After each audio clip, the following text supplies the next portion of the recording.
ऐसा त्योहार है कि मुझे नहीं लगता उससे पवित्र कोई भी त्योहार और कोई भी रिश्ता होगा, है ना। अच्छा, कौन कौन अपनी बहन से प्यार करता है, जरा हाथ उठा के बताओ। अरे हमारी दीदी लोग भी उठा सकती हैं। और सबसे ज्यादा अगर टक्कर होता है तो भाइयों का होता है, बड़ी मार मारते हैं अगर छोटी बहन है तो, है ना।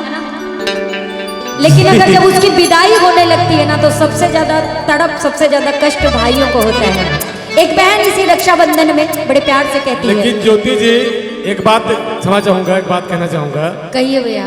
भाई बहन का झगड़ा बंद नहीं होता है। नहीं, शादी के बाद भाई को पत्नी मिल जाती है लड़ने के लिए, और शादी के बाद बहन को पति मिल जाता है लड़ने के लिए। लड़ाई चलता ही रहता है जी।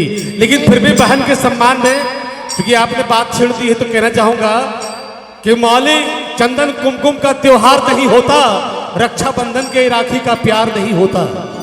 कि मौली चंदन कुमकुम का त्योहार नहीं होता, रक्षाबंधन के राखी का प्यार नहीं होता, और उसका आंगन हर वक्त सूना सूना रहता है जिस घर में बेटी का अवतार नहीं होता, जिस घर में बेटी का अवतार नहीं होता। एक बहन बड़े प्यार से अपने भैया से कहती है, इसके बाद डांस वाला गाना कि राखी के धागा में बहिना के प्यार बनल रहे भैया जिंदगिया तोहार। एक्चुअली मेरा भी एक भाई है, बड़ी बार कबार के मारते हैं हम, इकलौता है। लेकिन रक्षाबंधन आता है, अभी देखो लगातार कार्यक्रम के चलते, भैया ये लाइट जला के रखो ना, इसको जला के, हाँ।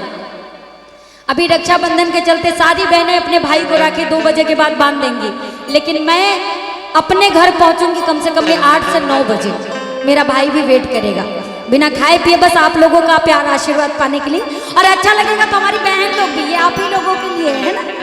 उसके बाद फिर हम आप लोग को डांस कराएंगे। फिर सिवेश जी हैं और निशा दीदी हैं, झूमेंगे, सब लोग मिलके गाएगा कि रेशम के धागा में बहिना के प्यार बनल रहे भैया जिंदगिया तोहार। आइए, रेशम के धागा में बहिना के प्यार, रेशम के धागा में बहिना के प्यार बनल रहे भैया जिंदगिया तोहार, बनल रहे भैया जिंदगिया तोहार। रेशम के धागा में बहिना के प्यार, रेशम के धागा में बहिना के प्यार। इधर हमारे फौजी भाई भी खड़े हैं। बड़ा कष्ट होता होगा अगर छुट्टी नहीं मिलती होगी राखी के लिए, इसीलिए क्या कि राखी के धागा में बहिना के प्यार, अरे राखी के धागा में बहिना के प्यार बनल रहे भैया जिंदगिया तोहार। राखी के धागा में बहिना के प्यार बनल रहे भैया जिंदगिया तोहार।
बात आती है ना तो रोटे खड़े हो जाते हैं और आंख से आंसू भी आता है। भाई बहन कहती है कि भैया मैं जितनी बार जन्म लूं आपको ही अपना भाई पाऊं। बड़ा प्यारा लाइन, क्या लेके जन्म जब धरा